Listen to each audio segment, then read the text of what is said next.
Illegal మెసేజ్లు పెట్టడము. కొంతమంది ఏం చేస్తారంటే మీకు తెలిసిన వ్యక్తులే మీ ఐడి తెలిసి ఉంటుంది, వేరే ఐడితో వచ్చి మీరు హెరాస్ చేస్తుంటారు. సో వాడెవడో మీకు తెలియదు, బ్లాక్ చేస్తారు, మళ్ళీ వస్తాడు, మళ్ళీ బ్లాక్ చేస్తారు. వాడెవడనేది మేము ట్రాక్ చేయగలుగుతాం with the help of police. మీకు చెప్పేది ఏంటంటే ఎలాంటి కొంతమందికి మేము చూస్తాం అంటే మీరు ఫేస్బుక్లో అందరూ బ్యూటిషియన్స్ కాబట్టి మంచిగా రెడీ అయిపోయి ఫొటోస్ పెడతారు. సో అది మీకు ఇంట్రెస్ట్, మీకేం కావాలి, లైక్లు షేర్లు కావాలి. సో ఎవరైనా బ్లాక్ చేస్తే ఒక లైక్ షేర్ పోతుంది మీ భయం. సో మనంతా లైక్లు షేర్ మీదనే లైఫ్ వెళ్ళిపోతూ ఉంది. సో దాంట్లో దీన్ని మళ్ళీ బిజినెస్ పెట్టుకుంటున్నారు. ఈ లైక్లు షేర్లు అమ్మే వాళ్ళు తయారయ్యారు. 1 మిలియన్ 2 మిలియన్ కొన్ని మీరు ఏదో మీ బిజినెస్ మీది.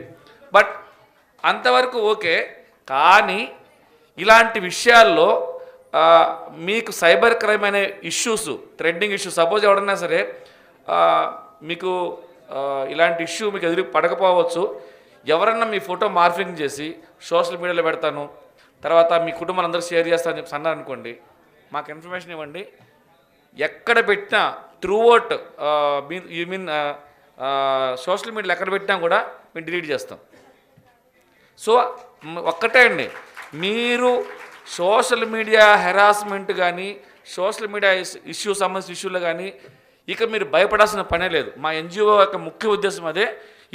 ఇదంతా మా యొక్క గొప్పతనం కాదండి, సైబర్ క్రైమ్ పోలీసుల గొప్పతనం.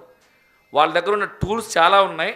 బట్ ఏంటంటే మీరు రీచ్ అవ్వలేకపోతున్నారు, వాళ్ళ దగ్గరికి వెళ్ళలేకపోతున్నారు. కారణాలు చాలా ఉంటాయి. మనందరం కూడా ట్రెడిషనల్ ఫ్యామిలీ నుంచి వచ్చేవాడిని, మన ఫ్యామిలీస్ అన్నీ కూడా. సో ఇంట్లో వాళ్ళకి చెప్పలేము, పోలీస్ స్టేషన్కి వెళ్ళాలంటే మీరు డైరెక్ట్గా వెళ్ళగలుగుతారా? ఎంతమంది పోతారండి? మీకు ఇష్యూ జరిగితే నేను పోలీస్ స్టేషన్కి వెళ్ళి కంప్లైంట్ ఇస్తాను చెప్పేవాళ్ళు ఎంతమంది? మీలాంటి వాళ్ళు తక్కువ మంది ఉన్నారండి, కానీ అందరు లేరు ఇక్కడ. ఎస్, ఆ డైనమా ఒకటి ఉంటుంది. సో ఎస్, అలాంటి మీ ప్రాబ్లం ఎలా సాల్వ్ కావాలి? వదిలేస్తే మీకు అది మీ ఫోటో తీసుకెళ్ళి సోషల్ మీడియాలో పెడతాడు, బ్లాక్మెయిల్ చేస్తాడు, అప్పుడు మీరేం చేస్తారు?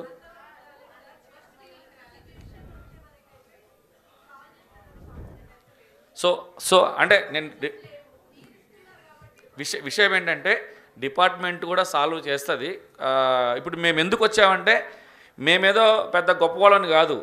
డిపార్ట్మెంట్ దగ్గర network technology, high and technology, మీరు నమ్ముతారని నమ్మరు, throughout India one and only Telangana police having such much of tools.